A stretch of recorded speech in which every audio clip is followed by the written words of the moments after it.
इन दिनों इस बात की चर्चा तेज है कि दुनिया की सबसे बड़ी पार्टियों में से एक बीजेपी की कमान कौन संभालेगा, अध्यक्ष कौन बनेगा। महाराष्ट्र, बिहार, मध्य प्रदेश, हिमाचल प्रदेश और उत्तराखंड समेत 22 राज्यों के प्रदेश अध्यक्षों के बाद अब इंतजार है कि बीजेपी का नया अध्यक्ष कौन होगा। जेपी नड्डा के बाद कौन संभालेगा कमान।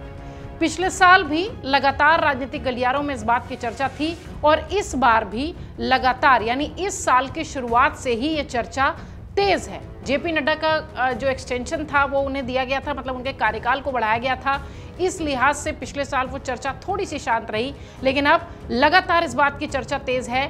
सियासी गलियारों में नामों को लेकर खूब सारे कयास लगाए जा रहे हैं। कोई कह रहा है कि कोई महिला नेतृत्व इस बार करती नजर आएगी, कोई कह रहा है कि दक्षिण से नाम सामने आ सकता है, कोई ये कह रहा है कि उत्तर के नाम को ही तवज्जो दी जाएगी। ये और इस तरह के तमाम जो कयास हैं वो फिलहाल सियासी गलियारों में लगातार चल रहे हैं। सवाल उठता है कि अध्यक्ष की रेस में कौन कौन आगे हैं और जिनका जिक्र हो रहा है उनके नाम को लेकर कितनी मजबूती से दावे किए जा रहे हैं। हालांकि आपको बता दें कि सियासी गलियारों में जिन नामों को लेकर चर्चा हो रही है, जो नाम रेस में हैं, उन्हीं में से कोई एक अध्यक्ष होगा, इस तरीके की चर्चा है। बीजेपी के नए अध्यक्ष के चुनाव की प्रक्रिया पर विचार, मंथन, चिंतन लगातार जारी है। पार्टी इस बार बड़े बदलाव की ओर बढ़ रही है। रिपोर्ट्स ऐसी कह रही है कि बीजेपी पहली बार किसी महिला को पार्टी की कमान सौंप सकती है, जैसा कि हमने शुरुआत में भी कहा।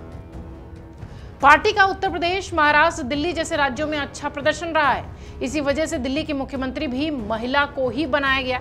यही कारण है कि महिला सशक्तिकरण और महिला वोटर्स को लुभाने के लिहाज से एक बार फिर बीजेपी किसी महिला नेतृत्व को जिम्मेदारी दे सकती है।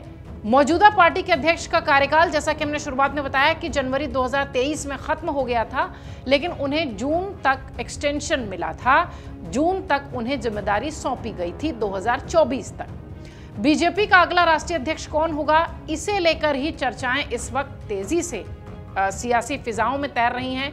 कई नाम तो मीडिया की सुर्खियों में भी चल रहे हैं। बड़ी अपडेट इस लिहाज से सामने है कि बीजेपी पहली बार किसी महिला को राष्ट्रीय अध्यक्ष बना सकती है। इसी बात पर चर्चा पुरजोर तरीके से हो रही है। अगली पार्टी प्रेसिडेंट कोई महिला बनेगी, इसको लेकर चर्चाएं तेज थीं और इसी बीच 3 नाम जो कि रेस में खूब चलते हुए दिखाई पड़ रहे हैं, उनके बारे में भी आपको बता देते हैं।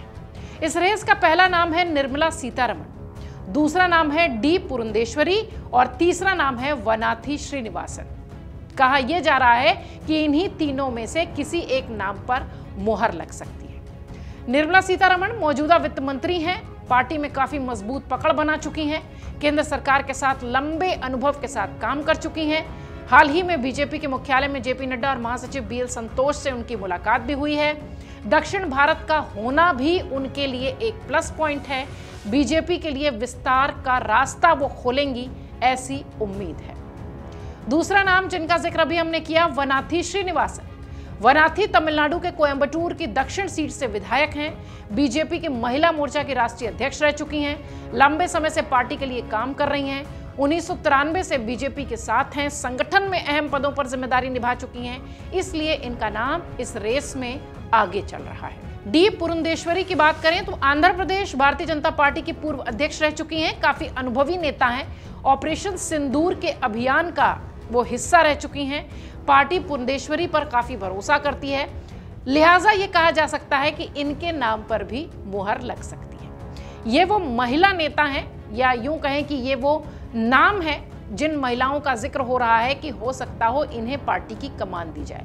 लेकिन इनके बरक्स भूपेंद्र यादव, धर्मेंद्र प्रधान, प्रहलाद जोशी का नाम भी खूब चर्चा में है। केंद्रीय मंत्री भूपेंद्र यादव, धर्मेंद्र प्रधान, प्रहलाद जोशी का नाम राष्ट्रीय अध्यक्ष को लेकर चर्चा में इस लिहाज से भी है क्योंकि इन्हें भी पार्टी का लंबा अनुभव है। भूपेंद्र यादव की बात करें तो संगठन में काफी मजबूती से वो काम करते रहे हैं। भारतीय राजनीति में ताकतवर ओबीसी नेता हैं।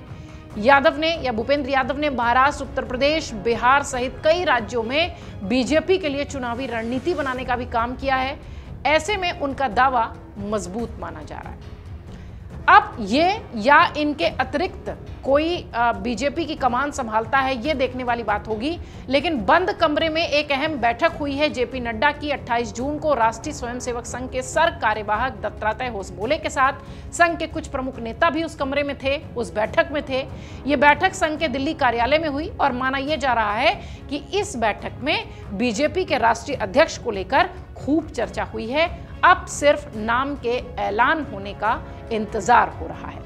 हालांकि लगातार मीडिया रिपोर्ट्स में यह दावा है, सियासी गलियारों में यह दावा है, बीजेपी के अपने खेमे में भी यह दावा है कि किसी महिला नेता को ही इस बड़ी जिम्मेदारी को उठाने के लिए कहा जाएगा।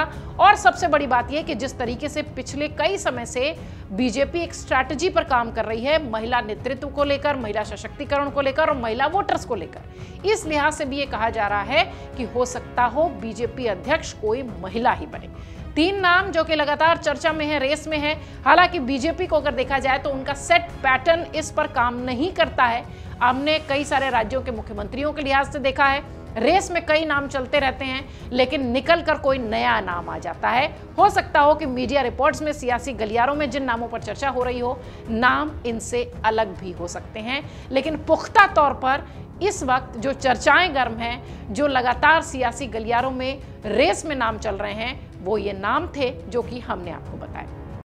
अगर आप ये वीडियो YouTube पर देख रहे हैं तो हमारे चैनल को सब्सक्राइब कर बेल आइकन दबाएं और Facebook पर देख रहे हैं तो हमारे पेज को लाइक करें।